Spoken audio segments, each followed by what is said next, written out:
guerra sí, la guerra no. Muchos dicen que Estados Unidos no tenía que haber atacado a Irán junto a Israel. Pero en medio de toda esa discusión tengo el gran placer de darle la bienvenida a Franklin Camargo para ya meterte en la olla caliente. Franklin, yo sé que te había mandado los temas, no estoy segura si este era uno, pero estoy más que segura que tienes tu opinión y tu opinión muy clara. Bienvenido. Muchas gracias por la invitación. Feliz de estar contigo. Bueno, algunos dicen precisamente, Estados Unidos no tuvo por qué hacer esto.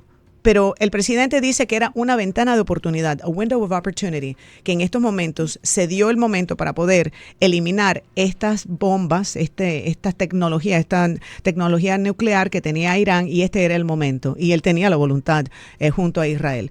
¿Cómo ves tú la justificación para estos ataques a Irán? Bueno, mira, hay muchos que incluso dicen que el tema del conflicto ya con Irán escalado como está hoy no era cuestión de si sucedía o no, sino de cuándo.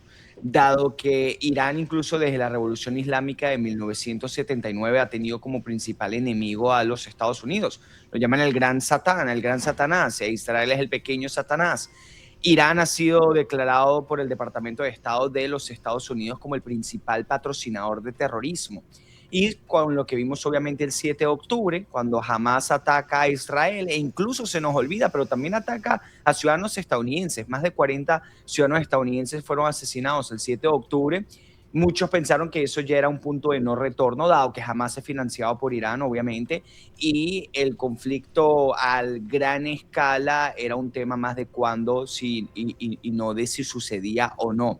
Ahora, también te puedo decir que el nivel del conflicto, cuánto tiempo se extenga, los países involucrados y también el impacto que pueda tener hasta, por ejemplo, en la economía de los Estados Unidos, Ujú. que ya se está viendo principalmente en el sector energético, en la gasolina, eso puede terminar determinando, valga la redundancia, las elecciones en mitad de término e incluso la presidencia de Donald Trump. Es una gran apuesta que puede salir muy bien, por cierto. Porque si al final Donald Trump logra un cambio de régimen en Irán, siendo el costo de Estados Unidos, el costo humano, por ejemplo, incluso hasta de soldados estadounidenses, no demasiado alto, muchos pudiesen decir que pudiese ser una operación exitosa, dado que hay que aceptar algo y reconocer algo más allá de la opinión que se pueda tener o no de los métodos que se están aplicando en esta guerra y de la estrategia. El mundo y es principalmente obviamente también Estados Unidos sería un lugar muchísimo mejor, muchísimo más seguro si el régimen islámico de Irán no está en el poder. Eso es un hecho que todas las personas, o al menos la mayoría, deberíamos reconocer. Luego, los métodos que son justificables o no, cuál es la mejor estrategia, qué costos son aceptables o no, eso es lo que obviamente es digno de debate y discusión. Ahora, yo he estado escuchando porque, como venía diciendo, hay tantos informes, hay tanta información que se maneja, información que va cambiando momento a momento. El barril del petróleo estuvo a $116, por un momento 119.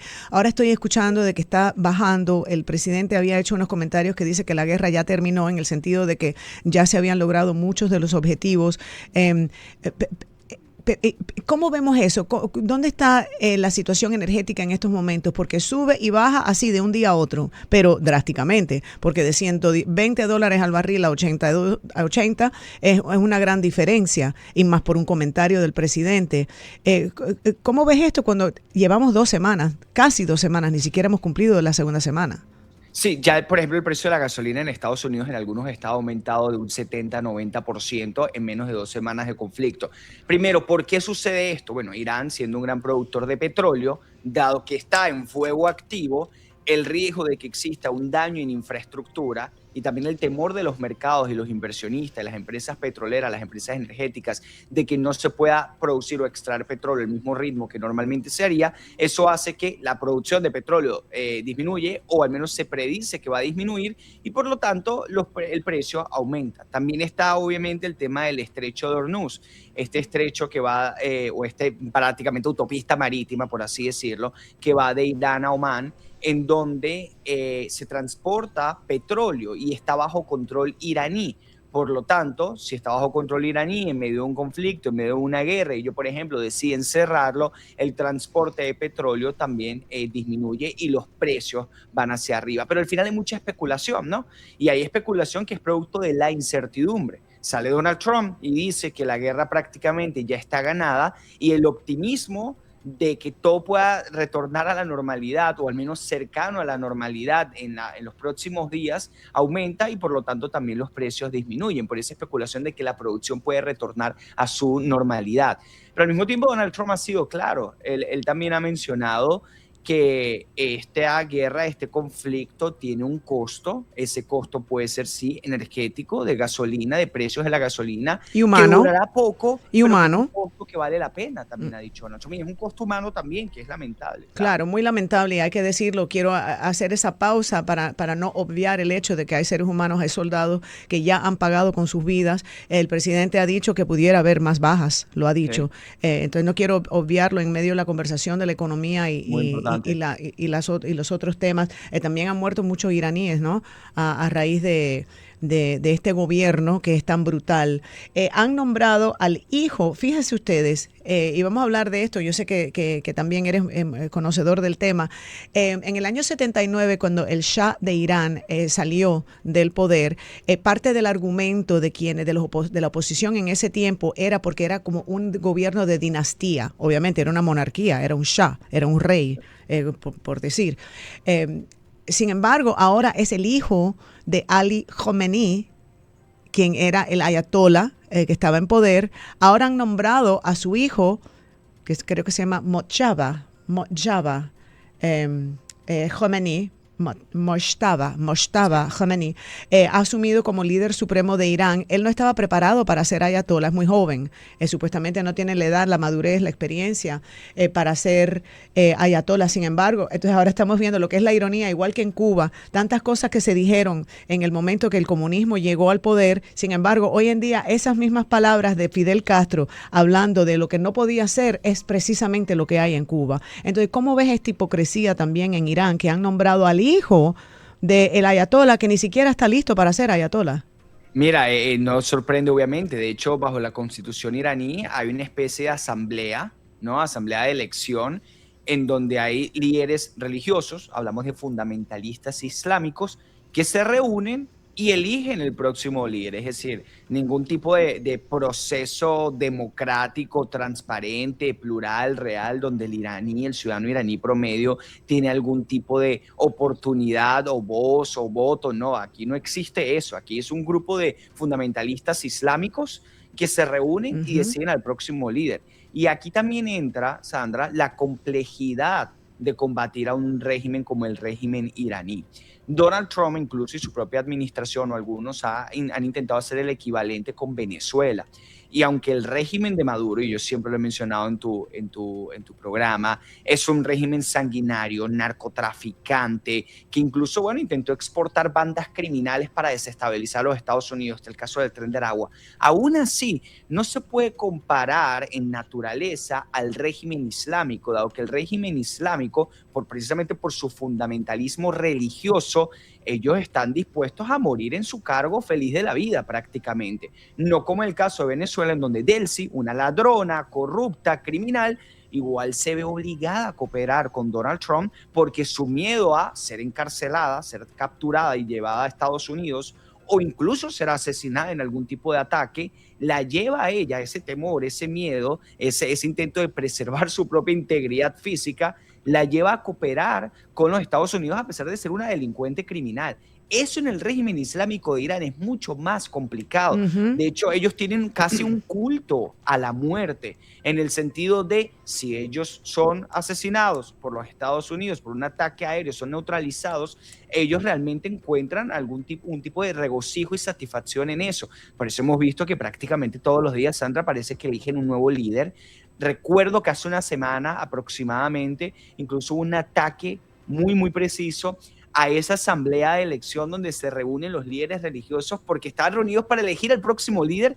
Estados Unidos los neutralizó a todos, a varios, a decenas de ellos, y no pasa nada. Aquí siguen ellos en curso intentando elegir al próximo líder. Así que eso es la complejidad también del asunto, de un régimen que obviamente no entiende de libertad, ni de democracia, ni de elecciones. Son capaces de masacrar a sus ciudadanos y son capaces de morir siempre y cuando mueran, ¿no?, haciendo lo que ellos creen que es correcto, que obviamente no lo es. Y es increíble cuando analizamos región por región. A veces pensamos que, porque todo el mundo está hablando de la Delcy, o sea, la Delcy que estaría en Cuba, la Delcy que estaría en Irán. Es interesante como ella se ha convertido en una figura internacional, porque todos la nombran como la persona quien sería la encargada de una transición a un nuevo régimen, por decir, o un nuevo gobierno democrático, es lo que aspira a Estados Unidos. Pero ninguno de los países se asemeja en nada. Ni siquiera Cuba y Venezuela, que son dos países caribeños, de ninguna manera la política realmente se puede comparar la situación en Venezuela con la de Cuba. Es completamente diferente. Olvídate Irán, que es otra religión y como bien has señalado. Yo estuve leyendo un titular, fíjate, no entré muy profundo, pero tú sabrás que Donald Trump ha reconocido al gobierno de Delcy Rodríguez formalmente. ¿Has escuchado algo de eso? Sí, de hecho, bueno, ya se estaban restableciendo relaciones diplomáticas y Donald Trump también en un discurso en el Escudo de las Américas del día sábado en Doral, en la Florida, dijo que ya reconocían legalmente el gobierno de Delcy Rodríguez, ¿no? También decía unas palabras muy interesantes y es que él decía, Delcy Rodríguez está haciendo un trabajo excelente y digo que está haciendo un trabajo excelente porque ella está haciendo todo lo que yo le digo que haga. Pero así Si lo no dijo. estuviese haciendo lo que yo le digo que haga, yo no diría que es excelente, ¿no? Así lo dijo. Sí, así Excelente. tal cual como lo estoy diciendo, lo dijo. Excelente. Lo cual obviamente, bueno, en un estilo muy Donald Trump, refleja lo que son las relaciones actualmente entre Venezuela y Estados Unidos. Mira, aquí hay una fase, aquí hay 3 pasos que Marco Rubio ha establecido desde el inicio, que es el de estabilización, recuperación y transición.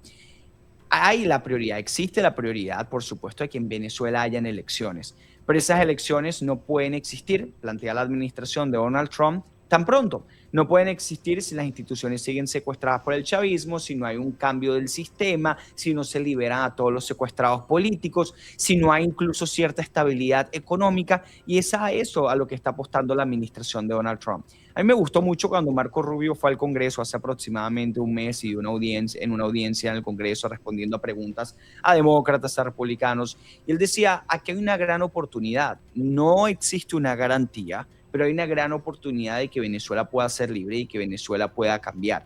Y yo me sumo a eso, en la política y en la vida no hay garantías, sobre todo cuando estás combatiendo a regímenes criminales como el chavismo, pero hay una oportunidad de que se pueda lograr la libertad. Y con el tema de Delcy, yo entiendo, yo detesto a Delcy Rodríguez, creo que es una persona que espero pueda pagar por todos sus crímenes, porque ella es parte de ese sistema represivo que se ha construido.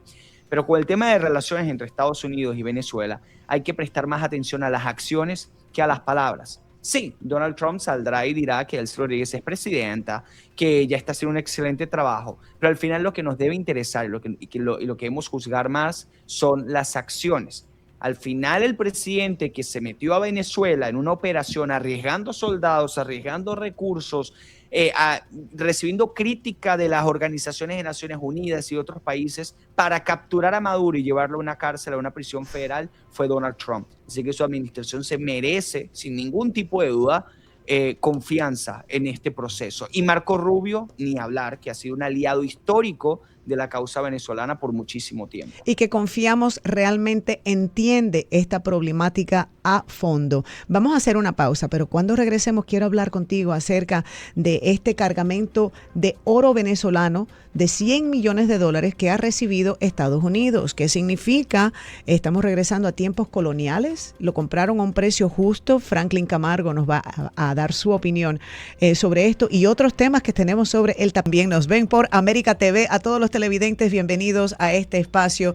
Y bueno, estamos conversando con Franklin Camargo, nuestro analista político, acerca de estos $100 millones en oro venezolano que ha recibido Estados Unidos. Y antes de entrar en la discusión, solo quiero decir cuánto placer me da hablar contigo, Franklin Camargo, porque cuando yo trabajaba en la estación antiguamente conocida como Univisión 23, que hoy tiene otro nombre, yo te admiraba muchísimo porque, bueno, hablabas con toda tu verdad, hablabas tu opinión y decías las cosas como la veías, que creo que políticamente de cierta forma estamos alineados, aunque siempre hay diferencias de opinión, por supuesto. Tú trabajabas en el programa de VIX en Línea de Fuego y Sí. siempre te admiraba tanto. Jamás en mi vida pensé que estaría conversando contigo libremente sobre estos temas y la verdad disfrutando de esta conversación. Y te lo quería decir porque lo disfruto a plenitud, a plenitud. Así que bueno. No, muchísimas gracias, yo también lo disfruto mucho y recuerdo ese tiempo, sí, yo estuve 3 años en Univision, no siempre fue fácil, pero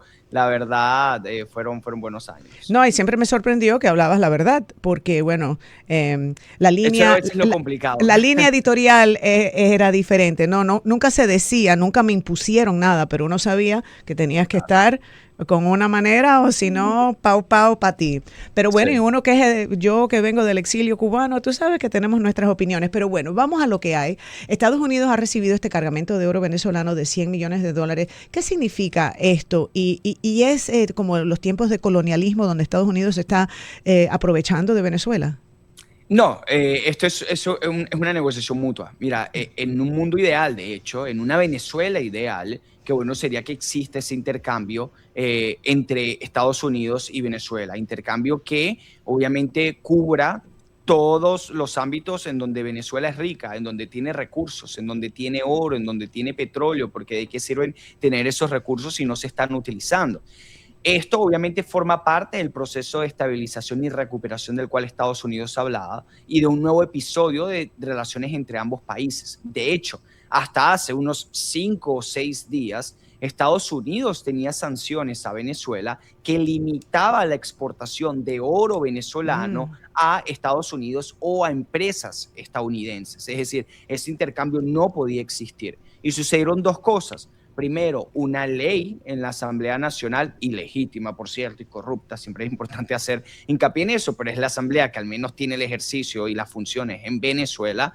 Ellos han estado intentando reformar la ley de minería. Y por el otro lado, el Departamento de Interior, sí, hubo ese levantamiento de sanciones. Y el secretario de ese departamento, Borgen, quien estuvo en Venezuela, se reunió con Delcy Rodríguez, ahí también estuvo Diosdado Cabello, anunció que Estados Unidos estaba recibiendo $100 millones de oro venezolano. No hay muchos detalles sobre el intercambio, pero normalmente como esto funcionaría es que Venezuela se lo esté pagando a Estados Unidos como una forma de deuda o que empresas estadounidenses directamente le estén pagando a Venezuela sobre esto. También recordemos que Estados Unidos está manejando en una cuenta todo el dinero que Estados Unidos u otros países le paga a Venezuela en cuanto a petróleo se refiere u otros recursos, lo cual yo apoyo al 100%. No podemos confiar en que Elsie Rodríguez tenga la cartera, por así decirlo coloquialmente, la tarjeta de crédito coloquialmente, ¿no? De los venezolanos y los recursos de los venezolanos. Confío muchísimo más en que lo tenga los Estados Unidos, el gobierno de los Estados Unidos, y que pueda utilizarse en todo este proceso de recuperación. Que por cierto, en la Venezuela libre, ¿no? Que todavía no existe, Ujú. Estados Unidos debería ser el principal aliado comercial de Venezuela, sin ningún Era tipo de así duda. históricamente. Correcto. El país que más el petróleo le compraba a Venezuela era los Estados Unidos. Y en ese momento, bueno, Venezuela durante muchísimo tiempo fue el país más rico de Latinoamérica. Eso es lo que queremos y eso es lo que necesitamos. Y Y Estados Unidos también se beneficia, por supuesto. ahí estaba leyendo que una de las petroleras estadounidenses ya cerró un negocio, uno de los primeros, creo, si no me equivoco, fue Chevron, que ya está llevando a cabo estos acuerdos con el petróleo venezolano. Sí, y yo quiero hacer hincapié en algo. Hay muchas personas que dicen que, bueno, ¿y será que a Trump le importa únicamente el petróleo o le importa únicamente los recursos? Mira, eso es un tema sumamente importante para los Estados Unidos y tiene que serlo. ¿O es que un país va a arriesgar a sus soldados, sus recursos, su prestigio en una operación militar simplemente para salvar a otro país? No, aquí se trata también de beneficiarse y beneficiarse económicamente. Y está bien que así sea, porque Estados Unidos beneficiándose económicamente de relaciones comerciales en petróleo con Venezuela también beneficiaría a los propios venezolanos. Ahora, Y se no trata de creo que seguridad nacional para ambos países. se trata de seguridad nacional. Venezuela le daba el 90% de su petróleo a China. Eso no es bueno para los Estados Unidos y, por cierto, tampoco es bueno para los venezolanos de a pie. Ahora, ¿es lo único que le importa a Donald Trump? Yo pienso que no y te digo por qué. previo a la captura de Maduro, una llamada telefónica entre Donald Trump y Nicolás Maduro. Y en esa llamada telefónica, Nicolás Maduro le ofreció todo a Donald Trump. Le ofreció petróleo, le ofreció relaciones comerciales, le ofreció oro. Así lo describen los diferentes medios de comunicación que tienen fuentes de personas que estuvieron presentes en esa llamada. Y de hecho, públicamente Maduro lo hacía. Maduro le ofrecía restablecer relaciones comerciales y diplomáticas a Donald Trump, darle petróleo a Donald Trump. Y Donald Trump no lo aceptó, porque la prioridad de Donald Trump no es únicamente el sector energético o el sector petrolero. La prioridad de Donald Trump también es una transición política que él veía inviable con Nicolás Maduro, y sobre todo inviable si él no mostraba la disposición y la capacidad de Estados Unidos de atacar militarmente a esta mafia. Así que esos son los motivos y las razones por las cuales yo también estoy muy optimista, porque Donald Trump sí ha demostrado con acciones, que es lo que más importa, que en el tema Venezuela no importa únicamente el petróleo, sino también, por ejemplo, una transición política. Bueno, vamos de la discusión de Irán, Venezuela, y ahora vamos a lo que es Washington y las elecciones, el Congreso y la importancia de estas elecciones regionales, como es la que sucedió ayer en Georgia, una elección especial para reemplazar a la congresista Marjorie Taylor Greene. Van a segunda vuelta un candidato republicano, un candidato demócrata. El demócrata salió adelante. ¿Pudiera entonces Georgia perder un asiento en el Congreso? ¿Y qué le costaría al presidente, especialmente entrando ahora en las elecciones de medio término, ese balance en el Congreso? No pienso, creo que eso es una silla que está asegurada para los republicanos. De hecho, en condiciones normales ni siquiera debería ir a segunda vuelta, ¿no? Al runoff. La razón por la cual sucedió es por la gran cantidad de candidatos republicanos que fracturó el voto o lo dividió, por así decirlo. Esta es la silla, este es el distrito en donde estaba Marjorie Taylor Greene. Recordemos, esta congresista que durante muchos años estuvo alineada a la agenda MAGA, alineada a la agenda de Donald Trump. Súper alineada. De hecho, era conocida como, bueno, una MAGA. Y tuvo una ruptura, por así decirlo, ¿no? con Donald Trump a raíz del tema de Jeffrey Epstein, a raíz también de política exterior, en fin, una serie de temas en donde ella incluso decidió renunciar. Y con su renuncia, bueno, se necesita ocupar esa silla a través de una elección especial que se está dando, ¿no? Que ayer se dio esa primera elección. Esto es una silla que yo apostaría que se va a mantener republicana, es una zona muy conservadora, pero la razón por la cual estamos aún en una segunda vuelta es porque el voto republicano no estuvo concentrado en un solo candidato, sino en diferentes opciones, y eso obviamente lo fracturó e impidió que uno solo tuviese la suficiente cantidad de votos para ya ser el ganador. Bueno, y así que yo tendría confianza. Para el beneficio del público, quiero decir que Sean Harris, quien es el candidato demócrata, recibió el 37.3%, y Clayton Fuller, quien sería del GOP, que sería el republicano, recibió el 34.9%, así que bastante reñido, considerando, como dices, que el voto republicano estaba fragmentado. Mirando hacia las elecciones de medio término, Donald Trump tiene muchas cazuelas, muchas cosas sobre la candela, por decir. Estamos con Irán, estamos con Venezuela, estamos viendo si intervienen en Cuba. Obviamente los cubanos están con mucha expectativa sobre esto. Temas que no son domésticos, que pudieran tener obviamente un efecto muy importante en lo que es la seguridad nacional. ¿Cómo ves que esto pudiera, qué factor crees, qué papel crees que pueda tomar esto en la elección de medio término? Sí va a tener un impacto sobre todo el tema de Irán. El tema de Venezuela y el tema Cuba hay que ver qué sucede, obviamente. Y recordemos que las elecciones son en noviembre, pero hablando con lo que está sucediendo hoy. El tema de Venezuela salió muy bien. Indiscutiblemente salió bien. Y eso obviamente te diría que le favorecería en la Florida, un estado que ya es conservador y que ya es republicano. El tema Cuba, hay que ver qué obviamente sucede, pero en dado caso yo creo que podría tener un desenlace similar por las características de la isla. No hablo de que sea exactamente igual, porque cada fenómeno político es diferente y el tema de Delcy Rodríguez es muy único, pero es mucho más distinto el de Irán. El de Irán sí puede ser costoso para Donald Trump electoralmente, dependiendo de cómo salga y en dónde estamos en noviembre, ¿no? ¿Por qué? Porque obviamente el estadounidense tiene mucho escepticismo con las operaciones militares en el Medio Oriente. Existen traumas razonables, ¿no? Con respecto a las invasiones o a los cambios de regímenes. Irak, o los Afganistán, por supuesto. Afganistán, Irak en el 2002, 2003, y hay mucho escepticismo con respecto a eso. Incluso existe escepticismo dentro de ciertos círculos conservadores. Si esto sale bien, ¿qué sería que saliera bien? Bueno, que no se extienda por un largo periodo de tiempo, que haya cambio de régimen iraní y que las vidas estadounidenses que se pierdan, que una ya es demasiado, pero obviamente que no hablemos de cientos de vidas estadounidenses, bueno, eso quizás se pudiese catalogar como un éxito. Pero si uno llega al mes de noviembre y no se logró el cambio de régimen, se perdieron muchas vidas estadounidenses, quizás el fuego sigue activo en el Medio Oriente, el precio de la gasolina está alto precisamente por ese conflicto, eso pudiese impactar fuertemente a Donald Trump, porque además recordemos que este conflicto geopolítico en particular digamos, de gran impacto para el estadounidense incluso que se encuentra, sí, en los Estados Unidos, dado que impacta su bolsillo, impacta el precio de la gasolina, el precio energético y así también, bueno, prácticamente el costo de cualquier servicio o bien o cualquier producto.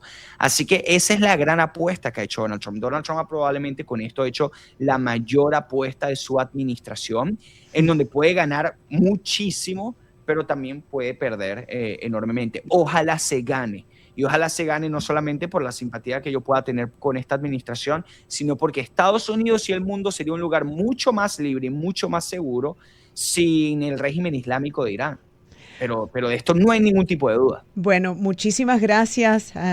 Qué placer conversar contigo, Franklin Camargo. Ya se nos acaba el tiempo, increíble lo rápido que corre. Fíjate que se nos quedaron varios temas sin tocar, pero bueno, hasta la próxima. Muchísimas gracias por estar con nosotros. Muchísimas gracias por la invitación. Hasta la próxima.